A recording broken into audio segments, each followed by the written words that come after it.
Alright folks, this is Mike with M&M Precision Painting. This channel is dedicated to showing you what the pros know so you can do it yourself. Today's video, we're going to give you some tips and tricks on how to paint in cold weather. For that, stay tuned. But before you do, don't forget to hit that subscribe button.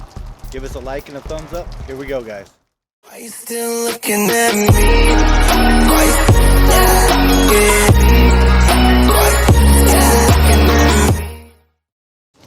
Alright guys, so when you're painting in cold weather, first thing you want to do is the ambient temperature.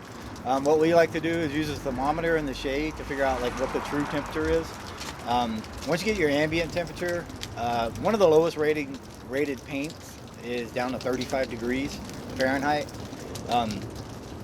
Resilience is a good one that we use pretty often. It's from Sherwin-Williams. A100's the same way. Different manufacturers have different paints that are specifically for lower temperatures or inclement conditions. And once you get the ambient temp and it's above 35, you want to get yourself an infrared thermometer, and you're going to want to test your substrate to make sure it's at the proper temperature. These things run about like 25 bucks or something like that. You just shoot the wall there, and as you guys can see, that is 60 degrees. So we're good on our substrate. Another thing to take into consideration is the sun. You want to like follow the sun if you can. If you can't, just go by your ambient temperature. Obviously your substrate's not going to be as warm, so it's not going to be as conducive for painting, but nonetheless, as long as you get something above 35, you should be good to go. Alright guys, so you also want to take into consideration when you stop painting.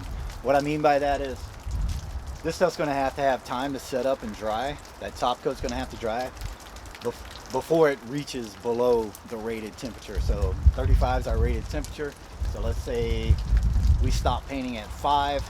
So you're going to want to wait about 3 hours to 8 o'clock. Or you're going to want to stop at 5 and then let that paint dry up from 5 to 8.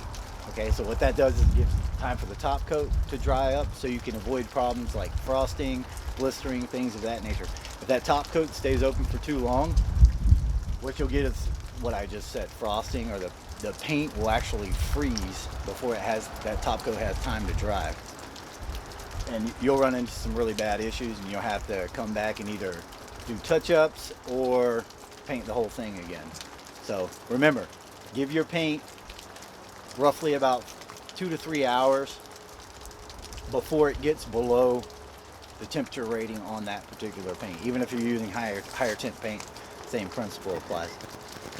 So that's about it for cold weather painting. Remember, follow the sun. Get yourself one of these, Lifesaver. Check that ambient temperature. Stop painting roughly 2 to 3 hours before the temps drop below the rated temperature on that particular paint, and you should be a-okay, you guys. So that's it, you guys. That's how we paint in cold weather exteriors. Everything else remains the same. No different spraying techniques or anything of that nature. Until next time, don't forget to subscribe. Give us a thumbs up if you like this. Share the video, and we'll be back next time. So see you guys later. Still looking at me?